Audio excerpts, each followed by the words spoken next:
একের পর এক ধ্বংসযজ্ঞ, তার সাথে চলছে গণগ্রেপ্তারের অভিযান। জম্মু কাশ্মীরে যেন আবার ভয়, আতঙ্ক আর ক্ষোভের অশনি সংকেত ছড়িয়ে পড়েছে। নিরাপত্তার নামে মানবাধিকারের এই লঙ্ঘন নিয়ে বিশ্বজুড়ে উদ্বেগ বাড়ছে।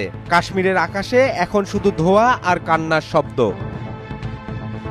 কাশ্মীর যেন আবার দাউ দাউ করে জ্বলছে। 22 এপ্রিল পেহেলগামে বন্দুকধারীদের হাতে 26 জন নিহত হওয়ার রক্তাক্ত ঘটনার পর গোটা জম্মু কাশ্মীর জুড়ে ভয়াল ছায়া ফেলেছে ভারতীয় সেনাদের প্রতিশোধের অভিযান।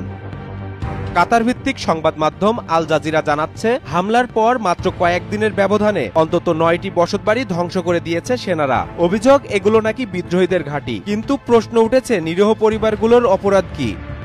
ফারুক তিদা, যাকে লস্কর ই তৈবার সদস্য বলে সন্দেহ করা হয়, তার পরিবারের উপর নেমে এসেছে নির্মম আঘাত। বিস্ফোরক দিয়ে গুঁড়িয়ে দেওয়া হয়েছে তাদের পৈতৃক ভিটেমাটি।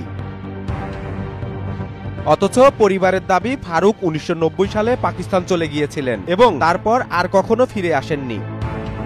ক্ষুব্ধ স্বজনদের ভাষায়, এটা ইসরায়েলি কৌশল। দখলদার ইসরায়েলের মতো ভারতও এখন সাধারণ মানুষকে শাস্তি দিচ্ছে, বাড়িঘর ধ্বংস করে প্রতিশোধ নিচ্ছে বিদ্রোহীদের কাজের জন্য। শুধু ফারুকের বাড়িই নয়, দক্ষিণ কাশ্মীরের পুলওয়ামায় সন্দেহভাজন বিদ্রোহী আহসান শেখের বাড়ি গুড়িয়ে দিতে গিয়ে অন্তত 12টি আশপাশের ঘরও ধ্বংস করেছে সেনারা। নামাজরত নিরীহ বাসিন্দারা চোখের সামনে দেখছেন নিজেদের স্বপ্নের ঠিকানা মাটির সাথে মিশে যেতে।